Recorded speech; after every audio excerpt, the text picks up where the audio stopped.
seguimos no Cidade, hein? Um ex-marido inconformado com o fim do relacionamento. Mais um machão de cozinha que a gente vai contar pra você aqui no Cidade, hein? Olha, sabe o que ele fez? Ele matou a mulher. E aí, gritos por socorro, a vizinhança ouvindo e desespero no local. E aí, é claro, na hora que a polícia chegou, ele foi pra cima da equipe ainda. Nós temos a história aqui, vamos ouvir a partir de agora. Coloca no ar. Claudete Alves era conhecida por ser uma mulher batalhadora. Diarista, criou 3 filhos, comprou uma casa, mobiliou, mas no caminho dela apareceu um homem, Josué José da Silva. Se conheceram, namoraram e até se casaram, como mostram essas fotos da família. Mas o relacionamento se desgastou e ela, infelizmente, foi vítima de um crime. Nós falamos aqui da rua Ponta Grossa, em Matinhos, no litoral do estado, onde tudo aconteceu. A Claudete e o Josué moravam nessa casa aqui. O relacionamento dos dois durou aproximadamente 12 anos. Depois de muito tempo, eles decidiram se separar. A Claudete queria se separar do Josué, mas ela deixava ele continuar morando aqui porque ele estava desempregado há 2 meses. Mesmo assim, ficavam na mesma casa, não tinham brigas nem discussões, segundo os próprios vizinhos relataram aqui a nossa equipe. Só que da noite de quarta-feira para a madrugada de quinta-feira, os dois tiveram uma discussão. O Josué, mais uma vez sabendo que o processo de separação estava em andamento, teve uma crise de ciúmes e partiu para cima da Claudete, estrangulando ela. Quando ele percebeu que ela estava desacordada, já imóvel, saiu correndo de dentro de casa e gritou para os vizinhos chamarem o SAMU e a polícia militar. O SAMU foi o primeiro a chegar aqui e o Josué não deixou eles se aproximarem da casa. Quando a polícia militar veio, o Josué, com uma faca na mão, partiu para cima dos policiais e levou um tiro na perna. E quando os policiais entraram na casa, encontraram a Claudete lá dentro, morta. A capitã da PM conta que a equipe insistiu muito para que Josué largasse a faca que estava segurando para que pudessem entrar na casa. Tentaram verbalizar para tentar entender qual seria a situação, no entanto ele não respondeu a essa comunicação com a polícia. Ele pegou a faca e tentou empreender um ataque ali contra os policiais. Nesse momento, para evitar esse ataque, um dos policiais efetuou um disparo em direção à perna dele, que transfixiou e não gerou nenhum risco de morte. E evitou, a situação e conseguiram retirar a arma branca dele e verificaram dentro da residência que a vítima já estava em óbito. Josué foi levado ao hospital, mas ainda nesta quinta-feira recebeu alta e foi levado para a delegacia, onde confessou o crime. Após uma crise de ciúmes, que segundo o próprio autor foi infundada, não aconteceu absolutamente nada, ele começou a sentir, segundo ele, que a vítima realmente ia terminar o relacionamento com ele e então a matou. Esganada, Então com as próprias mãos ele asfixiou a vítima. Após matar a companheira, Josué tentou tirar a própria vida, mas não conseguiu. Ele disse à polícia que quando os policiais chegaram na residência, partiu para cima deles porque queria morrer ali. Segundo ele próprio, relatou aqui na delegacia em interrogatório, ele fez isso de maneira proposital para que o policial militar atirasse nele e assim ele morresse.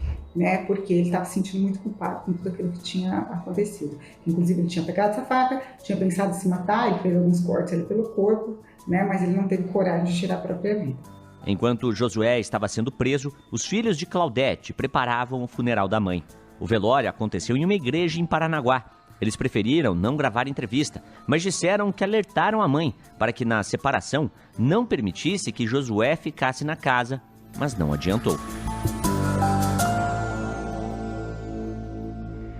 São tantos casos de feminicídios aqui, mas isso não pode virar banalidade, gente. Pelo amor de Deus. Doutora Márcia Marcondes, a senhora que já ouviu tantos homens que confessaram na sua frente que mataram a esposa, as provas também confirmam isso. É sempre a mesma história, doutor? Se não for minha, não vai ser de mais ninguém? O que a senhora costumava ouvir com relação a esse caso também? No contrário de banalizar, nós temos que ficar indignados que isso aconteça. Exatamente isso. A gente tem que falar sobre isso, ficar indignado, reprovar e todas as vezes que acontece uma situação dessa, em que existe uma vítima de feminicídio, nós temos um autor dizendo que amava muito ela e que não podia viver sem ela. Mas está vivo, inclusive, até agora, então poderia viver sem ela. Só não queria que ela tivesse direito à vida, tivesse direito à felicidade, tivesse direito a ter uma vida separada dele. é um objeto que é meu, se não pode ficar comigo, vai ser quebrado, não vai ficar com ninguém. É assim que funciona. Agora, doutora, pela sua experiência como delegada ainda, eu comento sobre esse assunto. Já no relacionamento é possível perceber essas pessoas, esses homens que têm um potencial para ter um fim assim de casamento, de noivado agressivo desse jeito? Tem alguns comportamentos que a mulher pode notar para evitar o pior? Entende-se que o feminicídio é uma morte evitável, porque acontece por uma pessoa, normalmente uma pessoa do seu relacionamento, e que dá N sinais antes. Sinais lá no começo, né?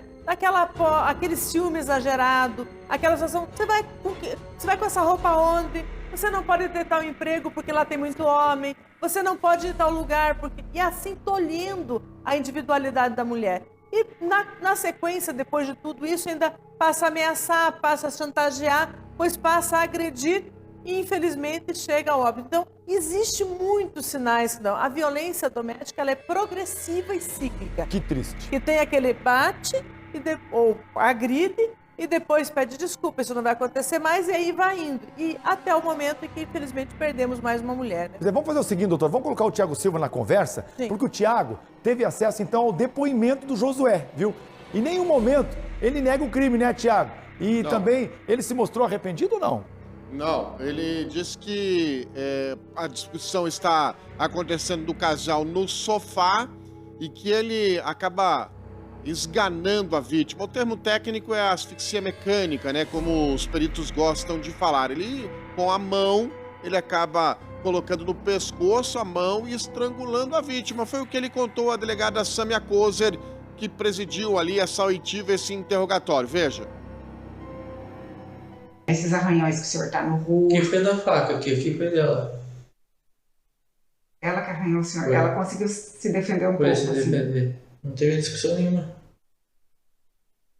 Só simplesmente falei pra ela que ela não ia ser minha, não ia ser mais de ninguém. Só isso que eu falei pra ela. Uhum. Não vai ser minha, não vai ser de mais ninguém. Depois do depoimento, a delegada vai conversando, doutora Samia, experiente, trabalhou muito tempo na Delegacia da Mulher aqui em Curitiba, hoje é delegada no litoral do Paraná. Ele chora, aquele choro, mas aquele choro que não convence ninguém. Veja. Acabei com a vida, né? Acabei com a vida da mulher que... Sei lá, não posso dizer que eu amava pra fazer isso, mas eu amava, assim, com certeza. Uhum. E ela era uma pessoa muito incrível, cara, muito... E foi essa besteira que eu fiz aí. Mas eu falo pra senhora, tá ligado? Eu amo.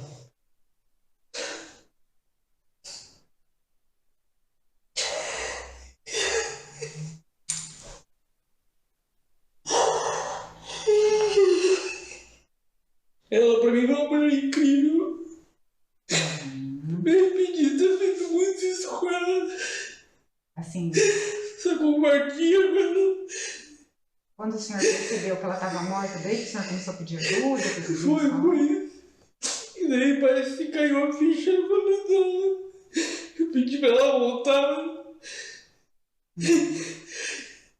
Dá pra ver um arrependimento aí, Lúcio?